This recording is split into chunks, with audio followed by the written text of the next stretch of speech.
Sesi mengaji, belajar Islam lebih dekat. Bismillahirrahmanirrahim. Assalamualaikum warahmatullahi wabarakatuh. Alhamdulillahirabbil alamin. Wassalatu wassalamu ala Rasulillah wa ala alihi wa ashabihi wa man tabi'ahum bisanin ila yaumiddin.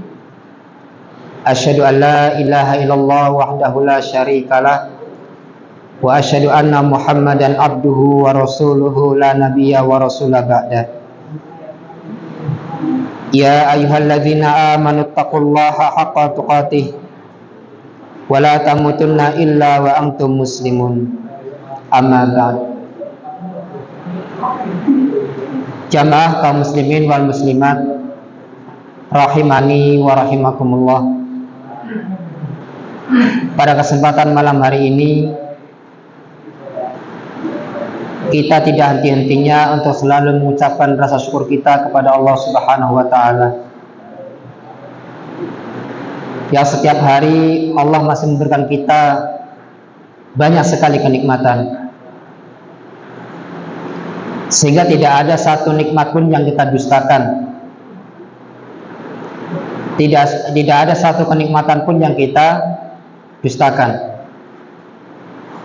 Sehingga Allah Subhanahu wa taala berfirman dalam surah Ar-Rahman, "Fabi ayyi ala'i rabbikuma tukadziban."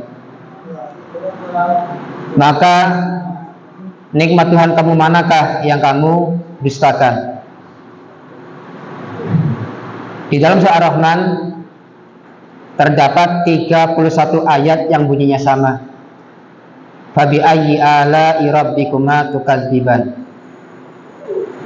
Maka nikmat Tuhan kamu manakah yang kamu dustakan? Hampir semua yang kita rasakan serba nikmat. Betul nggak Pak? Bisa kencing nikmat, bisa BAB nikmat, bahkan bisa kentut pun nikmat. Insyaallah, syukran. Ini juga nikmat. Hampir semua yang kita rasakan ini nikmat. Mata kita memandang berjam-jam, telinga kita mendengar berjam-jam, lisan kita berbicara seperlunya kita, kaki kita gerakkan, semua serba nikmat. Bahkan punya istri pun nikmat. Sudah punya istri, pengen punya anak, nikmat. Ya. Maka semuanya adalah nikmat dari Allah Subhanahu wa taala, maka kita harus mensyukurinya. Jangan sampai semua nikmat yang Allah berikan kepada kita menjadikan kita kufur kepada Allah. Karena ada seorang ulama mengatakan semua nikmat yang menjauhkan diri kita kepada Allah Subhanahu wa taala, ingatlah itu adalah musibah. Semua nikmat yang bisa menjauhkan diri kita dari Allah itu adalah musibah. Tapi nikmat yang mendekatkan diri kita kepada Allah Subhanahu wa taala itu adalah sebuah anugerah dari Allah. Maka ada orang-orang yang mereka susah payah mencari uang yang halal, tapi uang tersebut digunakan untuk kemaksiatan, digunakan untuk judi, ya, digunakan untuk beli minuman keras, digunakan untuk main perempuan, ya. Padahal susah payah mendapatkan uang, tapi dengan mudahnya uang tersebut digunakan untuk maksiat. Maka marilah kita semuanya jadikan semua nikmat yang Allah berikan kepada kita menjadikan kita dekat kepada Allah Subhanahu wa taala. Ya, ini nasihat untuk saya sendiri ya. Bukan hanya cuma antum. Kadang seseorang itu menyampaikan suatu nasihat, itu pada dasarnya nasihat untuk dirinya sendiri. Alhamdulillah atas karunia Allah Subhanahu wa taala, pada malam ini kita bisa melanjutkan pembahasan kita hal-hal yang berkenaan dengan sholat. Nah, di sini ada, untuk lebih rinci, ada buku ini terjemahan dari bahasa Indonesia ya, yang ditulis oleh Syekh Muhammad bin Nasruddin Al-Albani, Sifat Sholat Nabi. Ternyata dalam kitab ini dijelaskan doa iftitah itu ada 12 macam. Sedangkan di Hisnul Muslim ya, itu hanya terdapat 6 macam. Kalau di sini 12 macam ya. Yang doanya itu ada yang pendek, ada yang panjang. Mau baca sendiri, Bu? Yeah. Ya, secara singkat ya, saya bacakan beberapa doa kita sebelum kita lanjutkan pada pembahasan tentang yang kemarin, sunnah-sunnah dalam sholat, tentang sunnah muakkadah.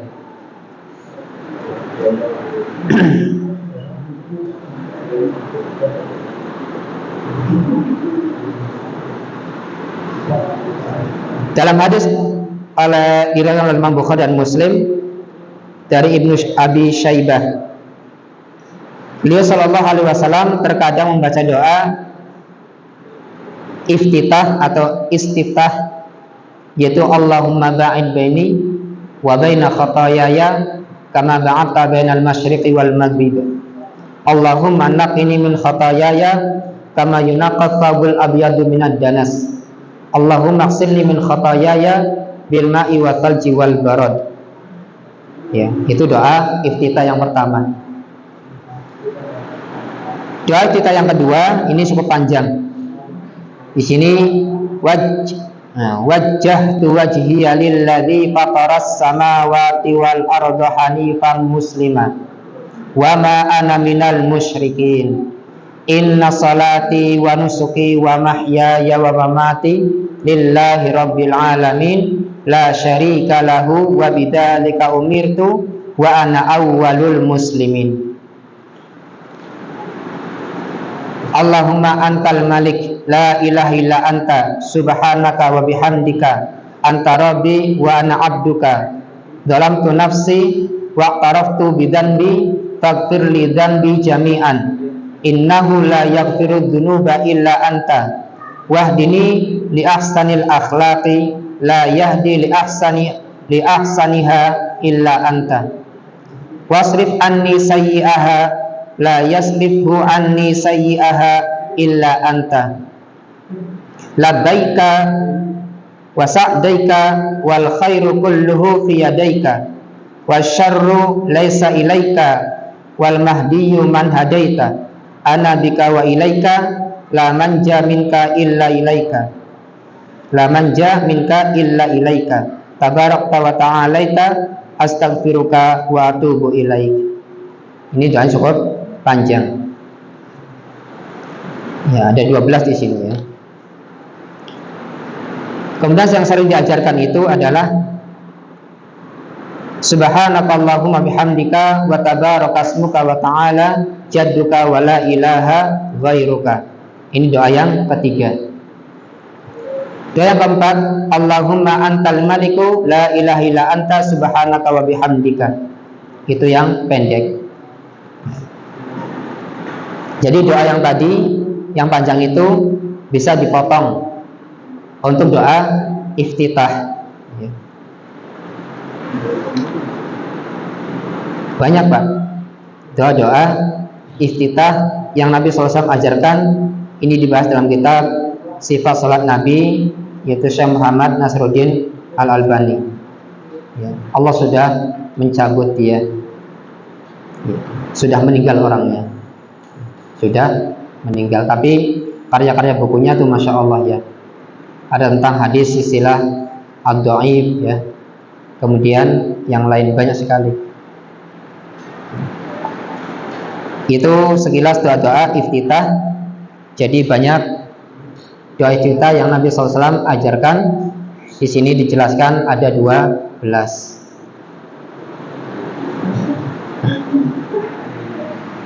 Ya, kalau saya bacakan nanti keburu isya nanti. Ya. Ini kalau beli sekitar harganya 50.000 atau mungkin bisa lebih. Cari di online aja. Ya, kita lanjutkan tentang sunnah muakkadah. Kemarin baru berapa?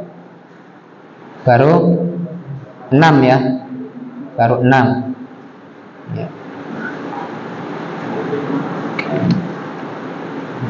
Di sini sebutkan oleh Syekh Abu Bakar Jabir Al-Jazairi yang ketujuh di antara sunnah muakkadah, membaca Al-Fatihah serta surat dengan suara yang lantang dan keras. Ya. Jadi seorang imam jangan baca suaranya pelan. Kalau itu bacanya jahar, kencengkan. Ya. Kadang-kadang yang di belakang saf kedua tidak kedengeran. Samping sana sudah tidak kedengeran. Samping sana sudah tidak kedengeran. Dari mana taunya ruku? Ya dari sampingnya. Sampingnya ruku, ya ikut ruku. Karena bacaan imamnya tidak kedengeran. Baik itu bacaan takbirnya atau bacaan Al-Fatihahnya, tiba-tiba sudah ruku. Ya. Jadi orang bingung kapan baca Al-Fatihahnya. Ya. Maka perlu dikeraskan. Makanya kenapa imam-imam itu pilih yang paling muda, bukan yang sudah tua. Kalau tua suaranya kenceng nggak masalah, ya kan, pemelentang bahasa ya, pemelentang. Di sini sama nggak pemelentang, jadi melengking yang tinggi suaranya keras. Ya. Membaca Al-Fatihah serta surat dengan suara lantang keras dalam sholat yang bacaan Al-Fatihah serta suratnya dibaca dengan suara yang jahar, yang keras. Yaitu disebutkan di sini pada 2 rakaat di sholat maghrib, sholat isya, sholat subuh. Ya. Sholat maghrib, sholat isya, sholat subuh. Di 2 rakaat yang pertama itu dibaca suara yang keras. Di rakaat ketiga dan keempat, imam mempelankan suara bacaan Al-Fatihahnya dan makmum baca sendiri-sendiri. Kalau makmum misalkan belum selesai baca Al-Fatihah, imamnya tiba-tiba ruku, ya, maka kita tidak usah melanjutkan surat Al-Fatihahnya sampai selesai. Kalau sampai selesai kita lanjutkan, kita akan ketinggalan gerakan bersama imam. Ya. Kita misalkan baru iyyaka na'budu wa iyyaka nasta'in, ya, imam sudah ruku, udah sampai situ aja, nggak usah dilanjutkan, ya, yang nggak usah dilanjutkan, ya. Ada yang dilanjutkan mungkin ya, tapi dengan bacaan cepat, ihdinas siratal mustaqim siratal ladzina an'amta 'alaihim ghairil maghdubi 'alaihim, biar selesai baca Al-Fatihahnya. Ini malah merusak panjang pendeknya, ya. Pernah mengalami, Pak? Pernah ya. Nah, ternyata hal seperti ini pun banyak yang belum diketahui. Kadang kita makmum baru baca Ar-Rahman Ar-Rahim, ya, Ar-Rahman Ar-Rahim, imamnya sudah ruku, ya. Karena baru baca Alhamdulillah, imamnya sudah ruku, ya.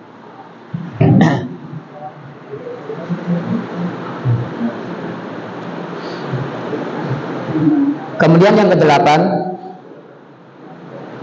disebutkan oleh beliau, membaca Al-Fatihah serta surat dengan suara pelan dalam sholat yang bacaan Al-Fatihah serta suratnya dibaca dengan suara pelan. Kalau imamnya baca suara pelan, sholat sir, ya. Sir itu kan artinya apa? Sir itu sebenarnya artinya sembunyi-sembunyi. Ada nikah siri, nah, nikah sembunyi, takut ketahuan KUA, sir. Seperti Nabi di dalam sirah itu Nabawiyah dijelaskan dakwah siriyah, ajakan secara sembunyi-sembunyi.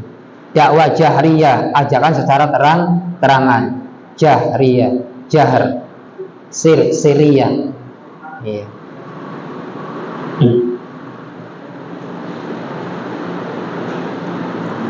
Ketika bacaan-bacaan yang sir, yang pelan, tidak dikeraskan, maka baik imam maupun makmum semuanya wajib untuk membaca. Dan di rakaat pertama kita menambahkan surat selain Al-Fatihah, dan di rakaat kedua kita juga menambahkan surat selain Al-Fatihah. Adapun makmum misalkan salat duhur, imam salat duhur, di rakaat pertama dia baca Al-Fatihah, kemudian surat Qul huwallahu ahad, maka makmum boleh untuk surat yang lain, ya, boleh untuk surat yang lain. Misalkan setelah Fatihah baca inna a'tayna kal kautsar, jangan baca surat An-Naba, ya, nanti kepanjangan. Imamnya sudah rakaat pertama selesai, kamu masih An-Naba. Cari bacaan-bacaan yang kira-kira itu tidak ketinggalan dengan imam. Ya. Imam ini biasanya itu bacaannya ya kita tahu lah. Kalau saya baca ayat ini, surat ini, dia baca ya diperkirakan aja lah, diperkirakan, sehingga kita tidak ketinggalan bersama imam. Ini tidak apa-apa. Berbeda dalam bacaan surat. Ya. Masa kita tanya dulu ke imamnya, imam nanti rakaat pertama baca apa ini? Setelah Fatihah, ya. Al-Bayyinah, Al-Bayyinah. Rakaat kedua Al-Alaq. Kita tidak usah. Gimana kalau yang makmum lain belum hafal, ya. Al-Bayyinah bolak-balik. Ya. Harusnya innalladzina kafaru min ahlil kitabi wal musyrikina fi nari jahannam khalidina fiha, itu ulang dari awal. Innalladzina kafaru min ahlil kitabi wal musyrikina munfakina hatta. Akhirnya nggak sampai-sampai. Kapan sampainya? Iya. Anak saya itu pertama kali ngapalin yang paling susah itu Al-Bayyinah, kemudian Al-Kafirun. Karena ayat kedua sampai ke berapa? 4 ya. Itu kan sama semua itu. Maksudnya la a'budu ma ta'budun wala antum abiduna ma a'bud wala antum abiduna ma a'bud wala ana abidu ma abatum wala antum abiduna ma a'bud lakum dinukum waliyadinnya kapan. Ya, anak saya pertama kali ngapalin ya, Abdul Hamid itu muter nggak ketemu nggak selesai ya. Kemudian surat yang paling susah dihafal para penghafal itu surat Al-Jin, ya, surat Al-Jin, kemudian Ar-Rahman, ya. Dan ada masih banyak surat-surat yang Al-Qamar, ya. Itu memang dirasakan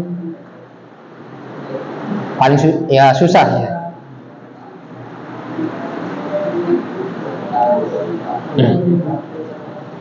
Kalau ina atau ina gampang. Kemudian yang berikutnya masih yang 8, ketentuan di atas ya berlaku dalam sholat fardu, yaitu sholat wajib. Sedangkan dalam sholat nafilah, sholat sunnah, maka disunahkan untuk membacanya dengan suara pelan pada sholat sunnah yang dikerjakan pada siang hari. Di siang hari ketika kita mengerjakan sholat sunnah seperti sholat apa? Sholat duha misalkan, maka dibaca dengan suara yang pelan. Tapi kalau sholat tahajud boleh pelan, boleh keras. Bagi orang sholat tahajud, bacaan Al-Fatihah dan suratnya boleh dipelankan, boleh dikeraskan. Kalau dikeraskan itu bukan seperti ketika ngimami, bukan ya. Takut mengganggu orang yang sedang istirahat. Kan bagus Pak Ustadz bangunin, ya gitu kan. Dan dia sedang sakit, ya sedang sakit, mungkin kecapean, dia sedang tidur, ya sedang enak badan. Ya. Tidak setiap yang kita anggap baik itu ternyata baik. Bahkan Nabi SAW perintahkan ya, ketika ada orang baca Al-Quran, kan biasanya dia baca dengan gak keras. Kemudian ada orang di sampingnya sholat, suruh ngapain? Dipelankan, bukan suruh berhenti, dipelankan bacaannya. Kenapa? Khawatir tidak bisa konsentrasi ketika mengerjakan sholat. Lagi baca ayat, gara-gara dengerin ini sambil ya, tidak konsentrasi. Dan mungkin bisa lupa ini rakaat pertama terakhir, kedua. Bisa terganggu.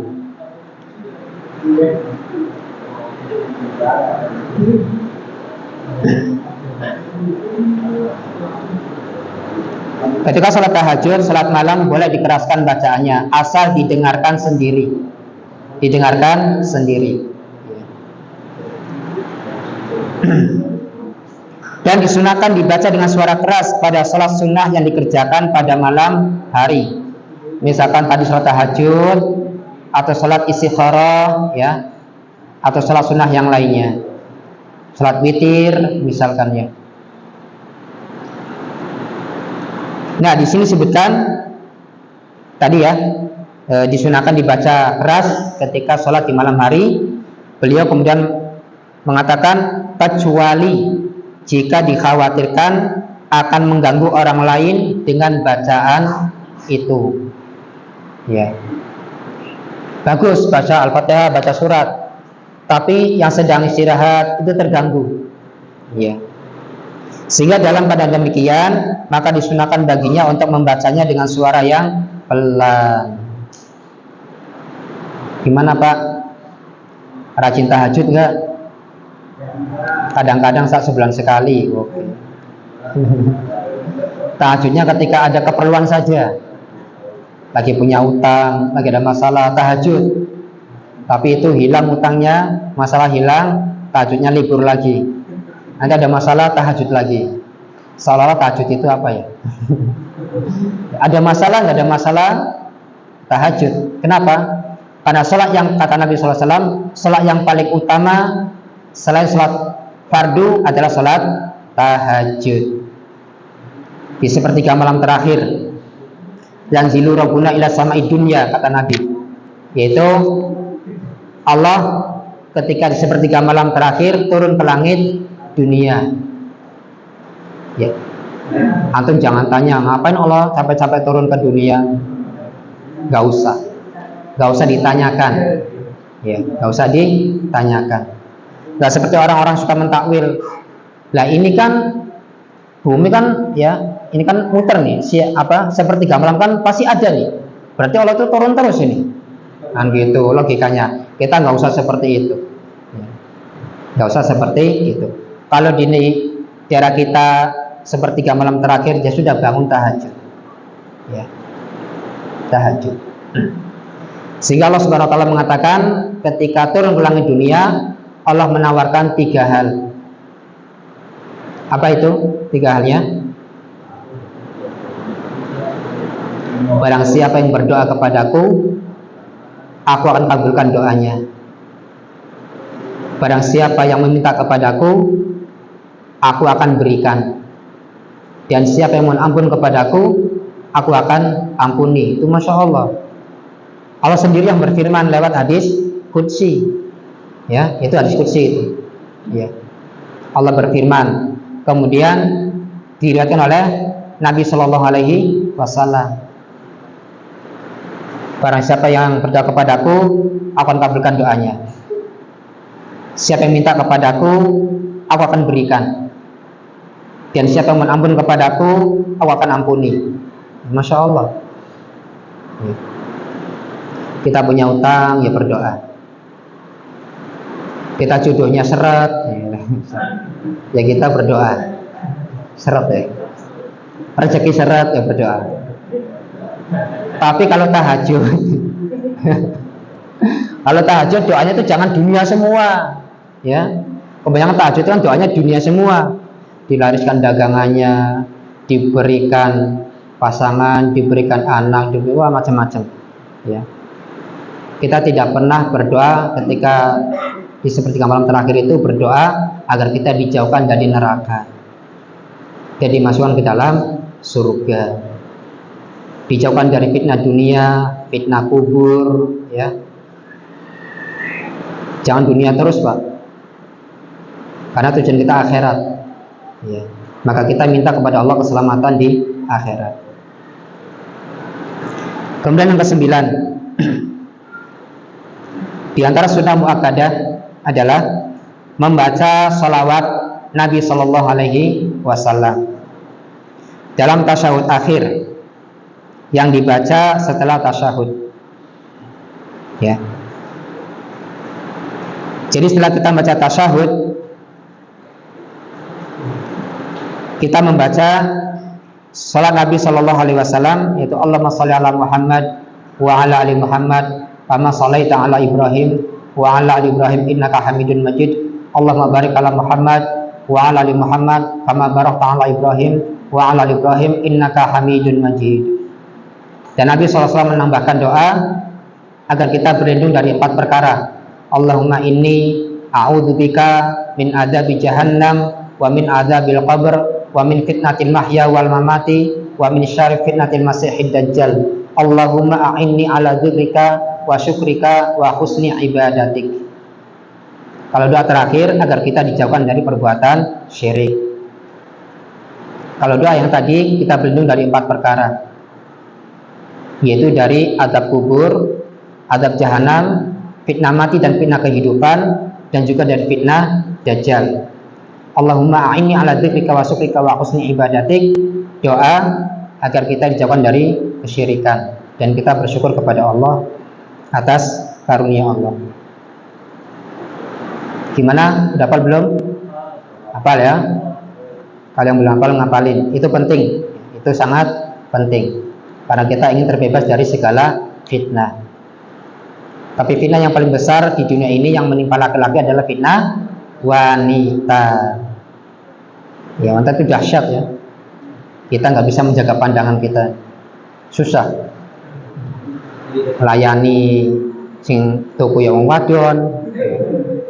Ning YouTube akeh wong wadon. Ning Facebook akeh wong wadon. Ning dunia nyata ya akeh wong wadon.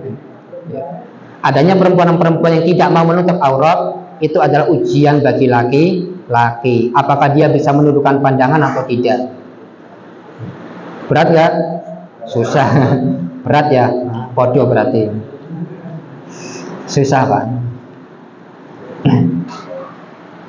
Ada wanita. Makanya tutup auratnya ya. Jangan dibuka. Nanti bikin para suami nggak betah di rumah. Makanya seorang istri itu diusahakan untuk dandan ketika di rumah, menyenangkan hati suaminya, biar suaminya betah di rumah. Dandan. Dandannya itu jangan sampai dandannya itu ketika waktu pacaran. Mau kencan keluar dandan, tapi udah nikah nggak dandan lagi, ya. Akhirnya keharmonisannya hilang. Insya Allah kalau seorang suami sudah betah dengan istrinya di rumah, ketika pulang kerja pengennya cepat-cepat, ya. Pengennya kerja itu pengennya cepat-cepat selesai, pengennya pulang, ya. Bahkan disunahkan oleh Nabi SAW ketika suami itu sedang pulang dari safar, memberitahu istrinya itu ngapain? Dandan, siap-siap, ya, pakai minyak wangi, bukan ketok-ketok pintu, rambutnya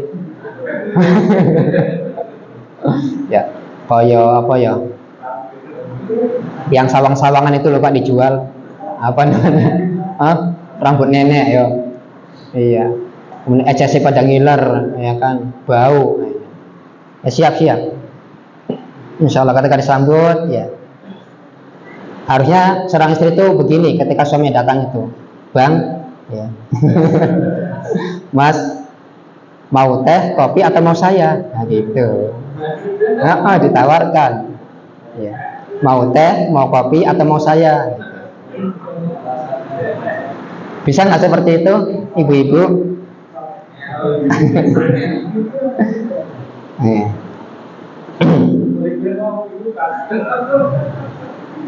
Nggak usah, Mas, sudah tua.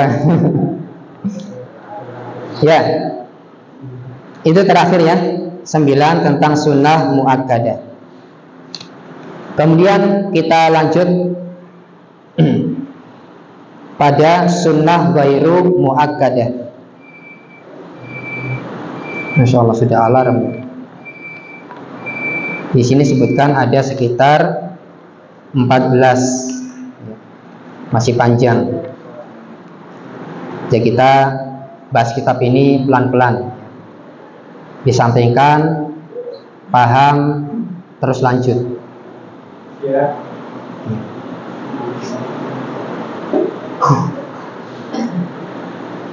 Insya Allah ini akan kita lanjutkan setelah mungkin sholat isya, insya Allah ta'ala.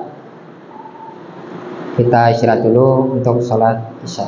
Insya Allah kita lanjutkan tentang sunnah ghairu muakkadah. Subhanakallahumma bihamdika asyhadu an la ilaha illa anta astaghfiruka wa atubu ilaik. Wassalamualaikum warahmatullahi wabarakatuh.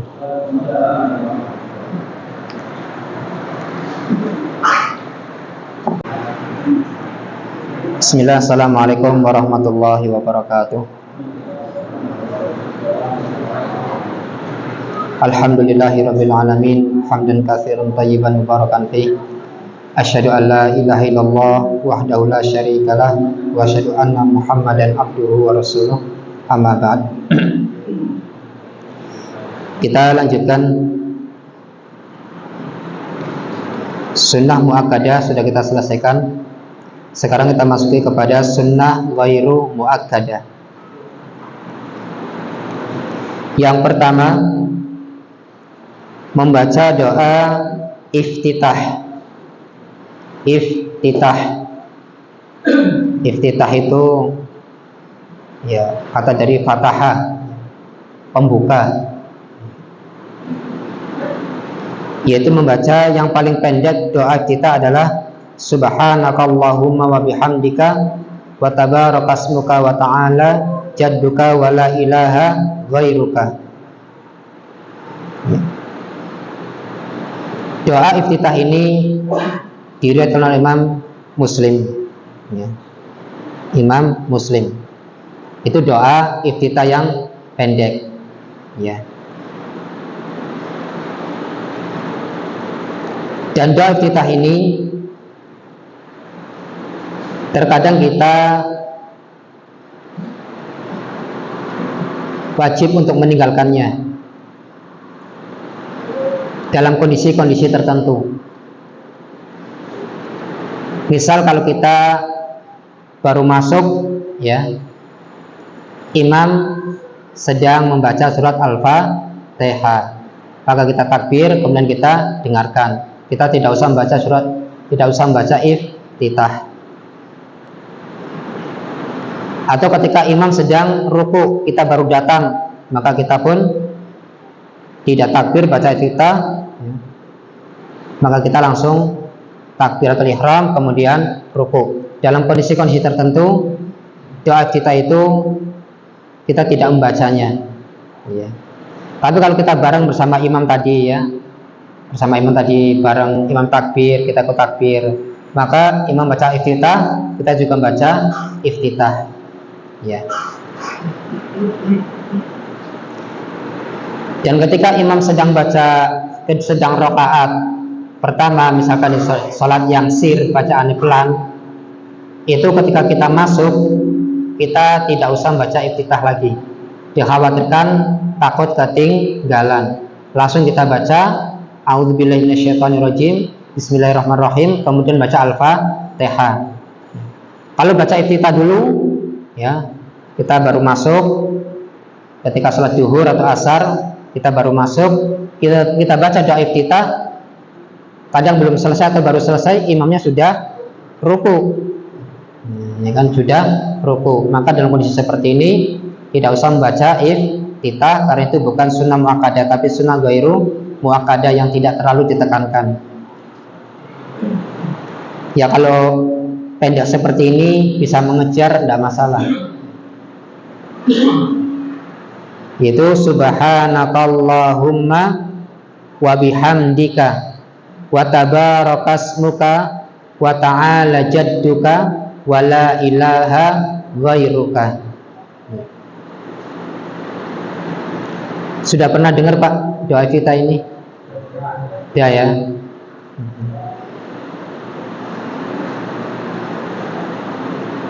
Subhanaka, Maha suci Engkau. Allahumma, ya Allah, wa bihamdika, dengan pujianmu. Wa tabarakasmuka, saya mensucikanmu, saya mensucikanmu. Ya, orang kadang bingung. Kita diizinkan saya mensucikanmu. Bagaimana cara mensucikan Allah? Padahal yang kotor itu kita yang perlu disucikan, yang kita perlu kita bersihkan. Maksudnya kita mensucikan Allah dari kecacatan-kecacatan. Misalkan orang berkeyakinan Allah punya anak. Allah punya anak. Kita katakan Allah nggak punya anak. Ini namanya mensucikan Allah, membersihkan Allah. Karena Allah katakan lam yalid wa lam yulad. Allah tidak beranak dan tidak pula diperanakan. Kemudian ada orang yang mengatakan lagi Allah itu ada di mana-mana. Allah itu ada di mana-mana. Bukankah Allah itu satu, kok bisa berada di mana-mana? Ya. Maka ini keyakinan yang salah. Kemudian Allah itu sama dengan kita. Allah punya tangan, kita punya tangan. Allah melihat, kita melihat.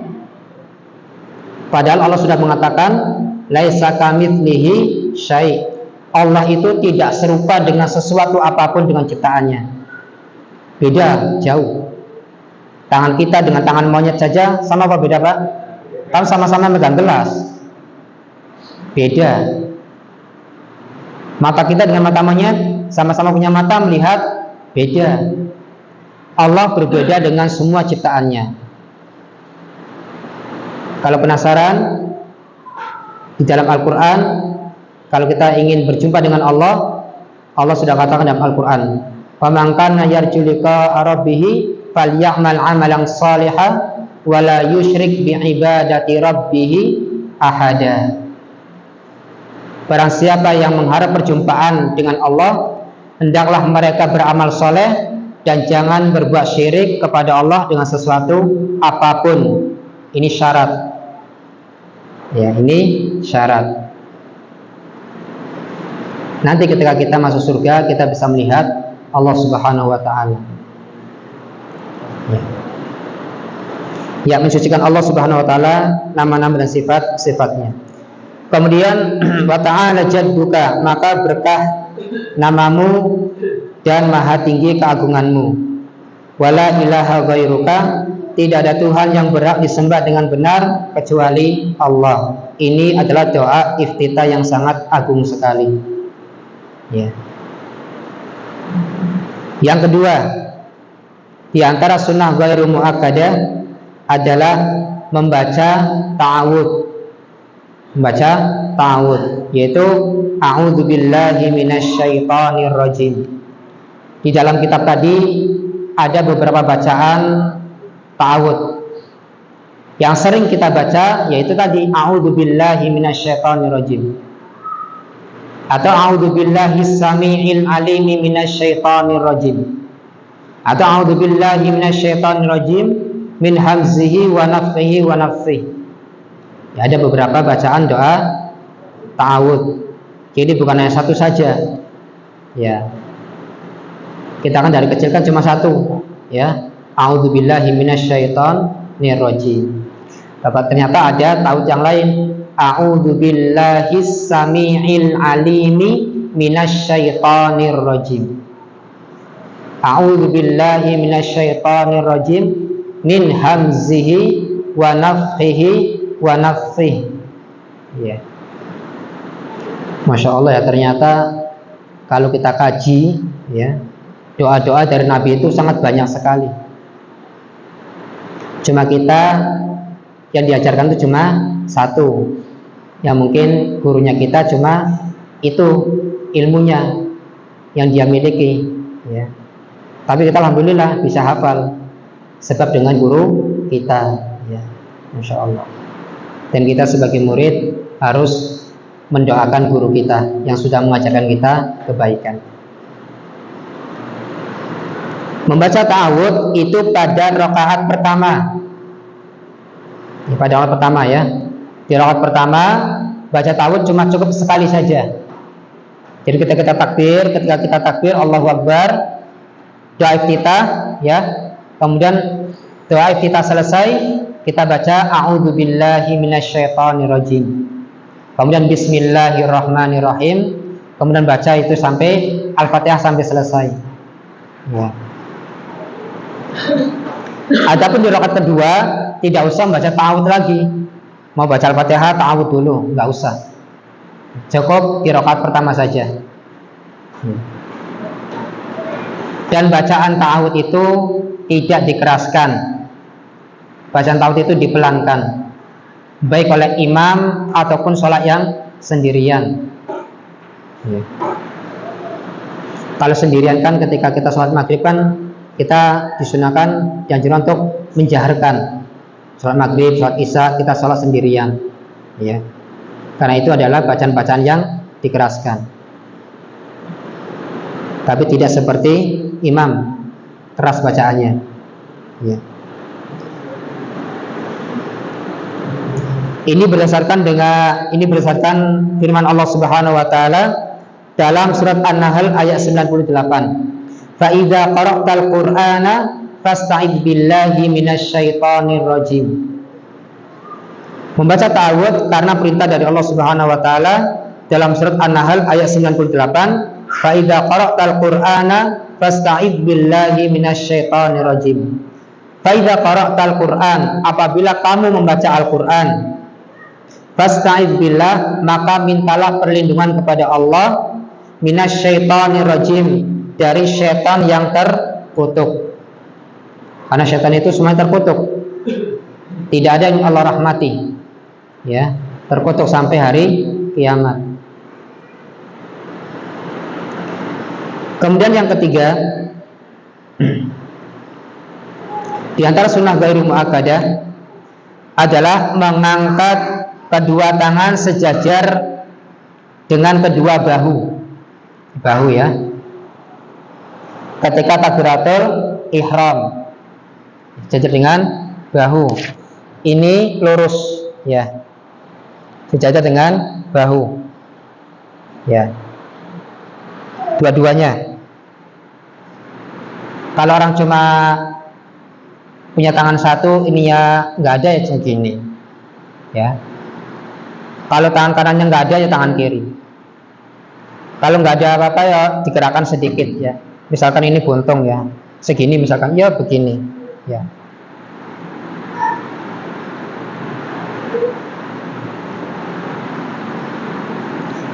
Nah, kedua tangan itu ketika mengangkat takbiratul ihram sejajar dengan bahu atau dengan daun telinga. Di sini ada dua ya. Ada yang memaknai daun telinga itu di bawah daun telinga seperti ini. Ada yang di atasnya begini. Ya. Jadi ada yang ujungnya itu bawahnya sini sejajar, ada yang di atasnya. Ada dua tafsiran kalau tidak salah. Ada dua. Tapi yang paling banyak dipakai adalah di bawah daun telinga ya, takbir. Bukan begini. Begini. Ya. Kalau ada yang begini, ininya ujungnya sejajar dengan yang atas daun telinga ini, ya kita tidak menyalahkan juga. Karena perintahnya itu sejajar dengan bahu atau daun telinga. Iya. Nah, ini dilakukan pertama ketika takbiratul ihram. Yang kedua ketika akan ruku. Jadi kita sedekap mau ruku, Allahu Akbar. Dan ketika bangkit dari ruku, Allahu Akbar. Serta ketika berdiri dari rakaat yang kedua. Ya. Ya, ada yang kedua, ada yang ketiga. Kalau yang kedua, boleh dia tidak untuk mengangkat tangan. Jadi mengangkat tangannya itu ketika di rakaat pertama, ketika di rakaat ketiga dia mengangkat tangan. Tapi di rakaat kedua dia boleh tidak mengangkat tangan, langsung bersedekap. Jadi Allahu Akbar, ya. Jadi ketika tasyahud pertama selesai, bangun untuk rakaat ketiga, maka kita tangankan kedua telapak tangan kita ini jajar dengan bahu kembali, ya.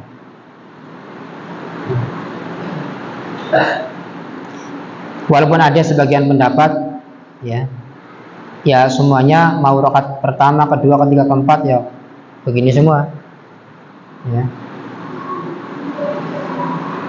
Hal itu berdasarkan penuturan dari Ibnu Umar bahwa ketika Nabi SAW berdiri hendak melaksanakan sholat, maka beliau mengangkat kedua tangannya hingga sejajar dengan kedua bahunya, lalu beliau bertakbir. Kemudian ketika hendak ruku, maka beliau Nabi SAW juga mengangkat kedua tangannya seperti yang dilakukan saat takbiratul ihram.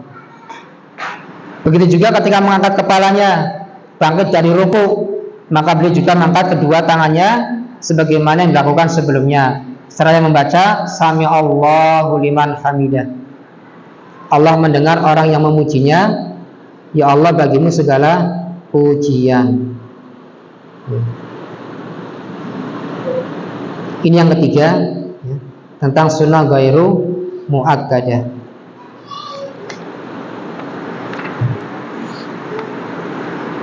Sudah setengah 8, cukup ya.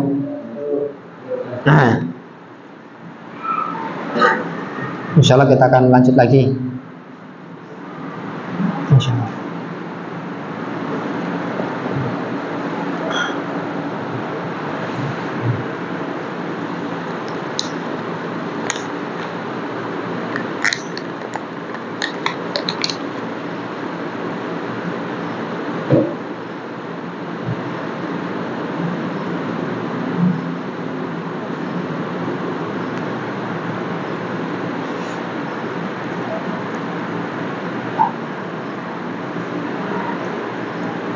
Assalamualaikum warahmatullahi wabarakatuh. Pertanyaannya, Ustaz, apakah ada bacaan lain setelah salam dalam sholat selain baca istighfar? Apakah ada bacaan lain setelah salam dalam sholat selain baca istighfar? Ya. Maksudnya ini sudah selesai ya, mungkin sholatnya ya, sholatnya sudah selesai, kemudian dia zikir, mungkin dia zikir. Apakah ada bacaan selain istighfar? Ada, banyak malah. Bacaan zikir setelah sholat itu banyak.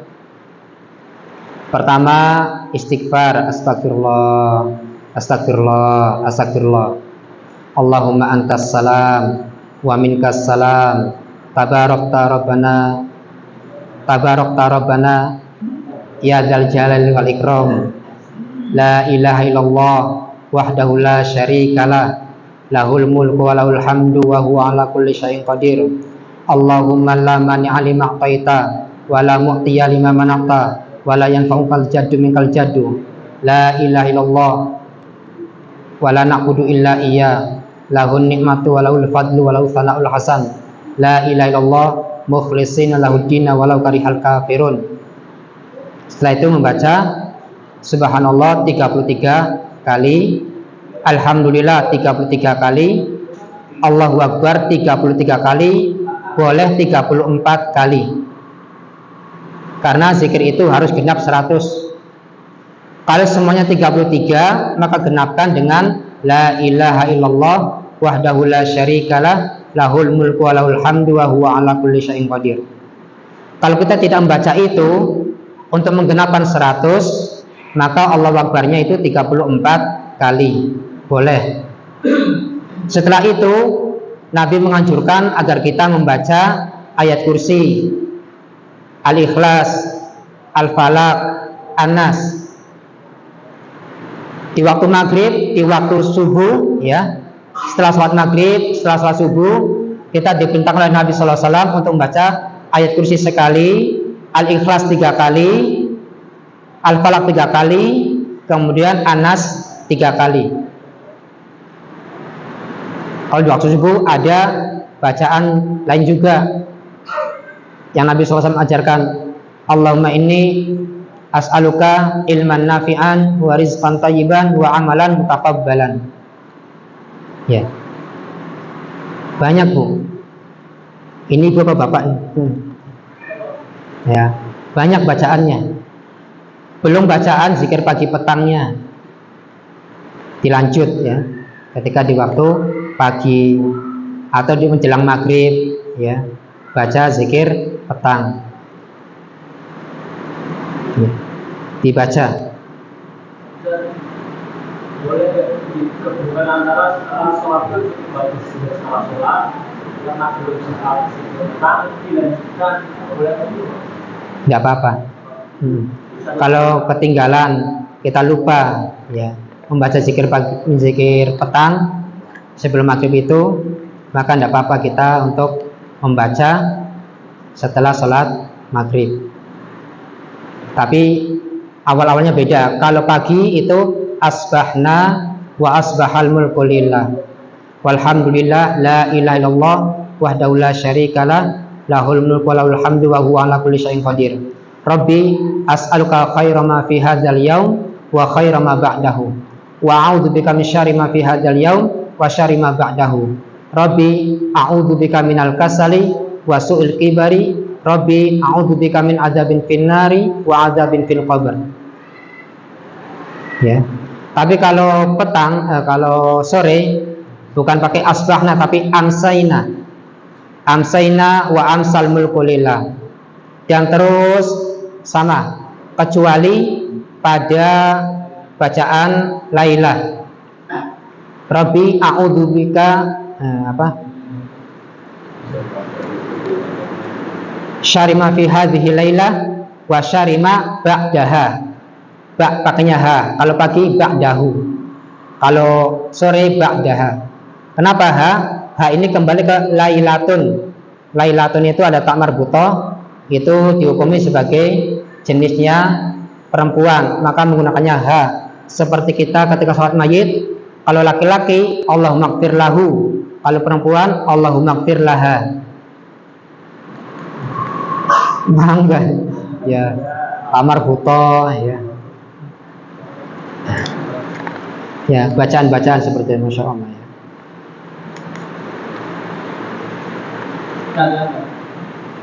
Lebih dipentingkan mana menjalankan dengan sholat sunnah tahiyatul masjid. Dipentingkan mana? Iya. Ketika khutbah dengan sholat tahiyatul masjid. Ini pernah terjadi ketika Nabi SAW sedang khutbah. Nabi ketika sedang berkhutbah, ada sahabat yang masuk langsung duduk. Nabi tanya, udah sholat belum? Belum. Nabi nyuruh sholat.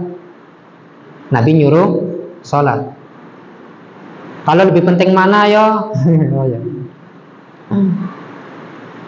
Kita lebih pentingkan khutbahnya, karena itu berisikan nasihat.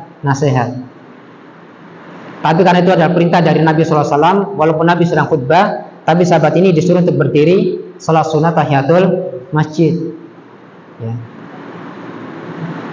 Maka dalam kondisi seperti ini boleh seseorang melaksanakan sholat tahiyatul masjid ketika imam sedang berkhutbah. Tapi kadang-kadang kita sholat sunnah tahiyatul masjid nggak konsentrasi juga ya, mendengarkan imam pembahasannya kok enak gitu ya. Iya. Kalau lebih penting ya penting karena penting mendengarkan khutbah. Kenapa? Hukumnya wajib.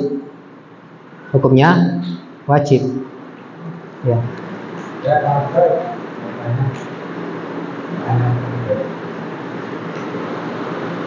Masalah doa itu lagi sholat subuh, bacaan surat Al-An'am 3 ayat harus khusus gitu. Sholat subuh itu ada hadisnya atau tidak? Iya. Kalau sholat subuh ya Ini ada hadisnya tentang di waktu hari Jumat. Di waktu hari Jumat, ketika salat subuh, disunahkan kita untuk membaca di rakaat pertama setelah Al-Fatihah itu membaca Sabbihisma rabbikal a'la. Di rakaat kedua Al-Ghasyiyah, hal ataka hadithul Ghasyiyah. Atau boleh ketika di rakaat pertama setelah Al-Fatihah kita membaca surat Al-Insan, hal ata 'alal insani hinum minad dahri lam yakun syai'an madzkura, juz 29. Dan juga di rakaat kedua surat As-Sajdah, juz yang ke-21 setelah surat Luqman. Ya. Dan As-Sajdah itu lebih panjang daripada Al-Insan. Itu panjang-panjang. Ada. Tapi kalau di selain hari Jumat ya bebas suratnya. Tapi kalau kita ingin mengamalkan sunnah Nabi di waktu hari Jumat setelah subuh ya itu bacaannya. Tapi nggak masalah kalau kita baca surat yang lain. Ya.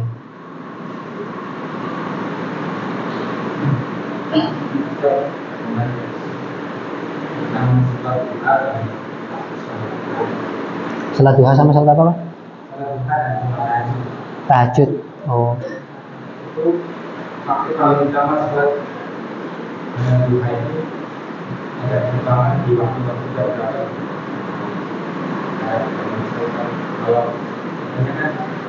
Kalau pas ada subuh kerja ini sekitar 10 atau setengah 11 ada mungkin ada waktu yang berapa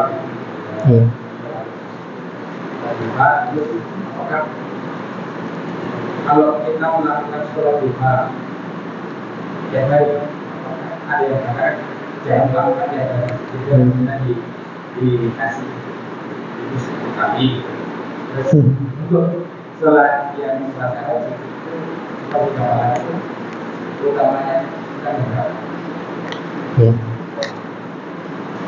Kalau sholat duha itu ketika matahari sudah meninggi, ya matahari sudah berwarna putih, ya sudah berwarna putih. Atau biasa yang disebut dengan sholat isyraq, ya itu awal waktu duha. Dan waktu duha itu dimulai ketika matahari sudah meninggi berwarna putih dan diakhiri itu sebelum duhur. Jadi sebelum duhur. Jadi boleh dikerjakan jam 10. Dan memang alangkah lebih baiknya sholat duha itu dikerjakan ketika di waktu agak siang, jam 9, jam 10, setengah 11 sholat duha ya. Itu waktu-waktu yang memang dianjurkan sebenarnya dikerjakan di waktu agak siang ketika sholat duha ya. Jadi nggak mesti ketika sudah matahari meninggi berwarna putih kita langsung sholat duha, ya tidak bukan suatu keharusan. Tapi kita diperintahkan kerjakan sholat duha itu ketika di waktu udah agak siang. Tapi sebelum duhur, karena batasannya itu sampai duhur ya. Kalau duhur udah adzan, ya sudah masuk waktu adzan berarti udah selesai waktu untuk mengerjakan sholat duha. Dan paling sedikit sholat duha itu 2 rakaat. Paling banyak 8 rakaat. Tentunya kita sudah dapat 2 rakaat kemudian salam. Ya. Dapat 2 rakaat kemudian salam. Itu sholat duha.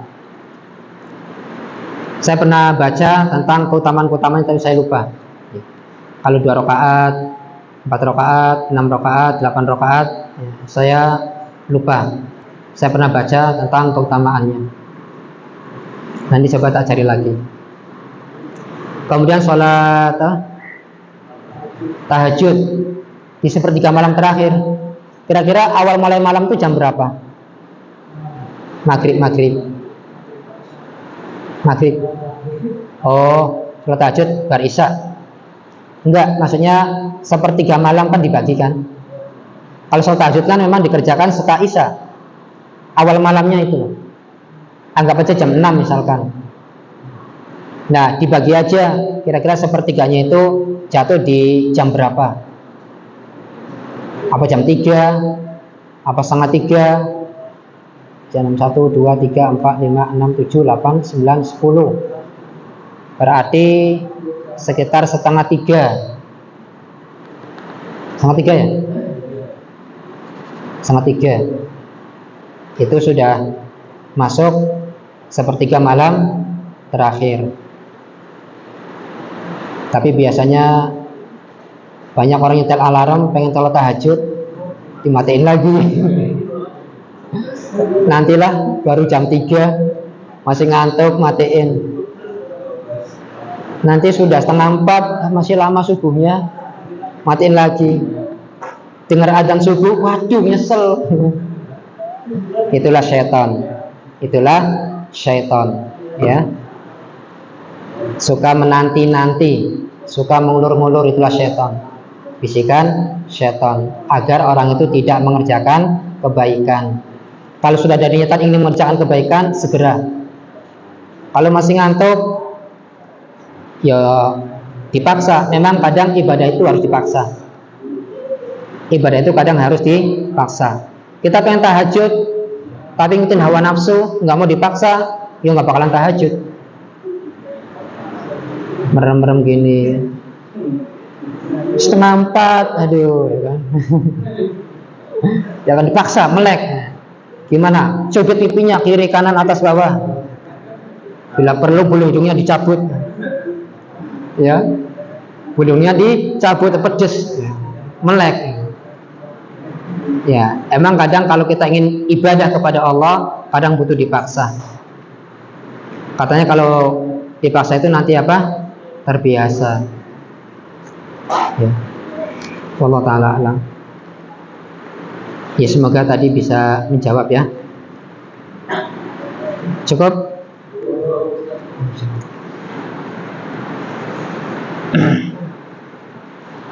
Sampai sini ya kajian kita. Insyaallah akan kita lanjutkan pada pertemuan akan datang. Kita tutup dengan doa kafaratul majelis. Subhanakallahumma wa bihamdika asyhadu an la ilaha illa anta astaghfiruka wa atubu ilaik. Allahumma inna nas'alukal huda wa tuqa wal afa wal ghina. Wa akhiru da'wana alhamdulillahirabbil alamin. Wassalamualaikum warahmatullahi wabarakatuh.